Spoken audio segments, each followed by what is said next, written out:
pemirsa, terima kasih Anda masih menyaksikan Gapai Kemuliaan. Kita akan lanjutkan pembahasan kita. Pak Kiai, jadi sebenarnya kan itu tadi ya, Quran dan hadis itu tidak kemudian nomor satu, nomor dua, tapi keduanya bisa melengkapi. Satu mungkin tidak bisa dijawab oleh Quran, kemudian hadis itu yang kemudian dijawab oleh melengkapi. hadis. Jadi sebenarnya dua sumber ini sudah sangat kompatibel untuk menjawab kebutuhan manusia. Iya, kan, karena fungsi Rasulullah itu litubayyina linnasi ma nuzila ilaihim. Betul, wahyu itu dari Allah. Tapi fungsi yang menjelaskan itu ada pada Nabi. Yang dari Nabi itu namanya hadis. Ya, secara khusus. Nanti ini semakin berkembang ya ilmunya, ada yang memasukkan perilaku sahabat di masa Nabi itu juga bagian dari sunnah. Gitu loh. Misalnya traweh, ya, yang dilakukan oleh kita sekarang secara kontinu 30 hari misalnya berjamaah imamnya satu. Itu kan dalil hadisnya tidak ada secara tapi sunnahnya dikerjakan. Nah, yang kayak begini ini Mila ya, kalau kita gabungkan itu menjadi satu kesatuan yang indah dalam hidup. Apa misalnya? Sholawat sama Nabi, ini yang sering dibahas di masyarakat. Orang mengucapkan salat itu ada dua. Ada Allahumma sholli ala Muhammad, ada Allahumma sholli ala Sayyidina Muhammad.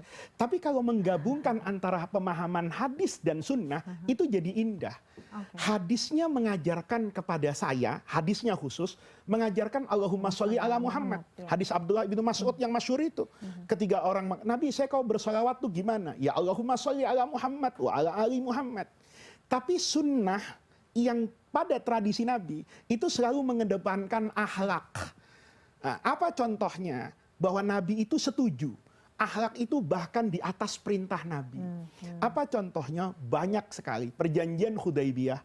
Sayyidina Ali itu disuruh menghapus kata-kata Rasulullah dari perjanjian. Kan ditulisnya asalnya min Muhammadin Rasulillah ila Suhail ibn Amr. Itu disuruh dihapus sama Suhail. Saya tidak mau dari Muhammad Rasulillah, ya min Muhammad kepada Suhail. Ali tidak mau. Kenapa? Ali itu merasa berat banget ya, kalau bahasa saya dulu kecil menipek, menghapus kata-kata Rasulullah. Maka dulu saya diajarin sama guru saya, kalau ilmumu mau berkah, nulis tuh hati-hati. Jangan sampai ada bismillah yang dicoret, jangan sampai ada ayat Quran yang salah, hati-hati. Nah, ini namanya akhlak. Sayyidina Abu Bakar ketika jadi imam sholat, Rasulullah keluar, Sayyidina Abu Bakar tuh mau mundur. Kayaknya nggak pantas saya mengimami Rasulullah. Nabi bilang, an makanaka, jangan bergerak. Tapi Rasulullah kemudian, Sayyidina Abu Bakar tetap mundur. Dan itu diberi persetujuan oleh Rasul, tradisi. Tradisi bahwa akhlak itu memiliki kedudukan yang tinggi dalam Islam. Maka ketika kita mengatakan, kenapa sih ada orang mempersoalkan Sayyidina? Itu mungkin ya, pemahaman penggabungan ini tidak dalam. Kalau saya mengucapkan Allahumma sholli ala Muhammad, saya taat dengan hadis. Tapi rasanya tidak berakhlak. Kalau saya mengucapkan di depan Nabi itu Sayyidina, maka saya dapat pahala sholawatnya dan dapat pahala menjaga akhlak di depan Rasulullah. Mila berani panggil saya namanya saja. Padahal saya cuma seperti ini. Coba aja panggil di tepi jalan, Faiz, Faiz, Faiz. Yang saya lihat begitu Mila yang manggil. Saya pasti ada perasaan seperti itu. Bagaimana dengan Rasulullah? Lah, ini persoalan sebetulnya adab. Jadi ketika ada sunnah, tradisi, menghormati, sama yang saya bilang tadi ya, memelihara janggut itu bagian dari hidupnya Nabi. Karena Nabi juga berjanggut. Tapi jangan lupa, tradisi Nabi juga bahasa Arab. Tradisi Nabi juga hafal Quran. Tradisi Nabi juga tradisi keilmuan. Jadi tidak kemudian sunnah Nabi itu dibatasi hanya pada bentuk dari jasmani orang atau poligami. Misalnya kalau ditanya itu, kenapa ini Pak, saya dengar sudah nikah, Alhamdulillah sudah ikut sunnah Rasulullah. Apa benar dia ketika berpoligami itu mengikuti sunnah Nabi? Apakah dengan pedenya orang menyamakan dirinya dengan Rasulullah? Jadi harus hati-hati gitu. Jadi makna sunnah, makna hadis itu dalam yang harus kita pahami. Jangan sedikit-sedikit saya sudah mengamalkan sunnah Nabi. Sunnah Nabi itu kedermawanan. Sunnah Nabi itu wajah yang selalu memberi kebahagiaan kepada orang yang melihat. Nah, ini arti dari hadis dan sunnah secara umum. Nah, itu tadi Pak Kiai, ada banyak mungkin di antara kita yang mungkin tidak sadar atau mungkin secara sadar mempersempit makna sunnah. Jadi seolah-olah ketika misalnya tampilannya sudah seperti baginda Rasulullah SAW, oh sudah sunnah nih, sudah atau nunnah ada gitu. perilaku orang yang bertentangan dengan zahir dari terjemah hadis, kemudian dia katakan itu orang tidak sunnah. Saya pemirsa secara terbuka, ya, dari lubuk hati saya pernah bergaul dengan berbagai macam kelompok.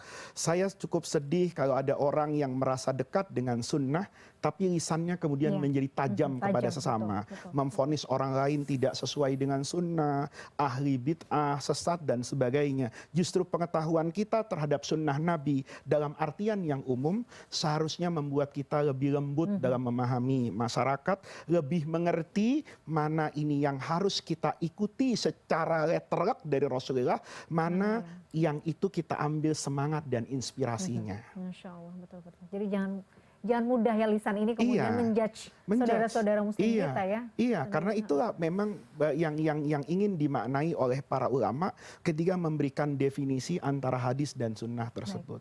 Oke. Pak Kiai, yang juga sangat luar biasa dalam kalau kita bicara soal hadis ini adalah bagaimana kemudian proses perawian hadis. Karena betul-betul dijaga dan betul-betul sangat rigid ya bisa saya katakan begitu. Kalau boleh digambarkan Pak Kiai, seperti apa sih apalagi pada zaman Rasulullah, zaman sahabat tuh kan terbatas ya, nggak kayak sekarang mungkin bisa di-record, bisa di ini lebih mudah. Yang ingin saya katakan Mila ya, bahwa hadis itu memang tidak ditulis secara faktual, utuh di zaman Rasulullah. Ada orang bertanya, kenapa nggak ditulis kayak Quran?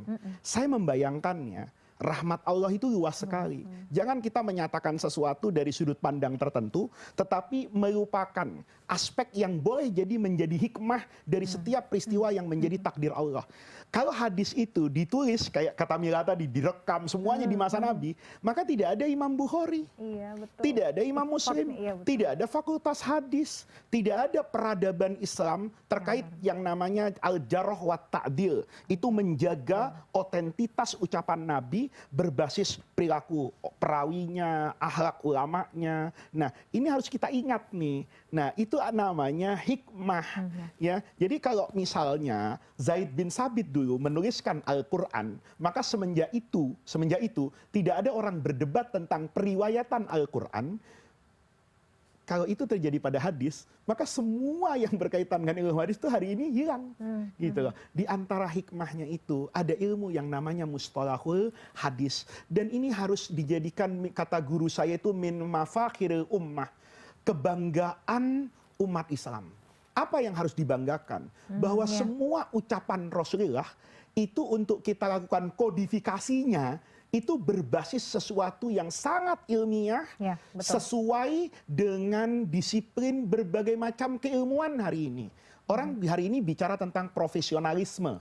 Seorang dokter spesialis itu diminta kan jenjang pendidikannya, semuanya, pengalaman kerjanya, rekam jejaknya, untuk kita mengatakan dia ahli di bidang ini. Ilmu hadis lebih dulu.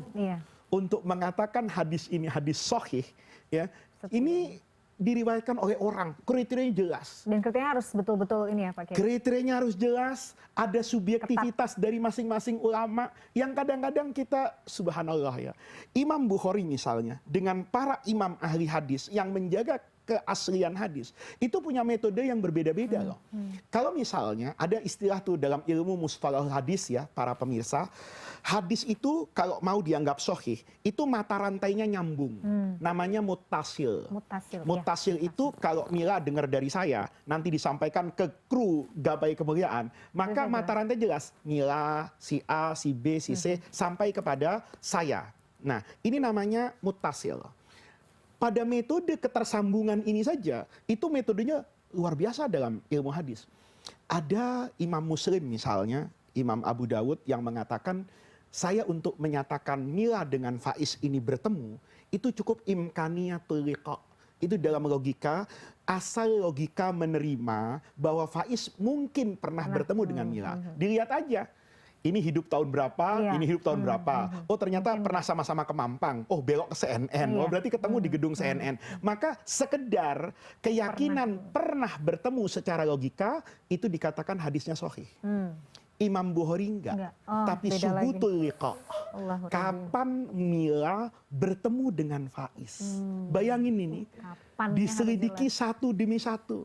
Itulah yang kemudian melahirkan ada hadis sahih, ada hadis dhaif, mereka tidak pernah mempermasalahkan kontennya sebetulnya. Tapi yang mereka permasalahkan itu layak dipercaya atau tidak. Bagaimana tingkat kepercayaan saya, kredibilitas orang-orang itu bersambung kepada Rasulullah. Itu yang kita katakan melahirkan ilmu namanya periwayatan hadis. Itu sebabnya hadis tidak ditulis di masa Rasulullah. Sehingga ada peradaban dalam Islam.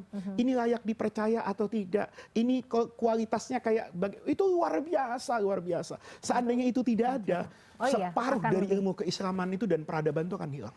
Justru kekuatannya di situ ya Pak Kiai ya? Ya. Oke, menarik sekali. Nanti kita akan bahas ya Pak Kiai, apa perbedaan kemudian, kenapa disebut hadis sahih, kenapa hadis hasan, nanti bisa kita bahas, elaborasi di segmen berikutnya. Pemirsa jangan kemana-mana, Gapai Kemuliaan masih akan kembali setelah jeda yang satu ini, tetaplah bersama kami.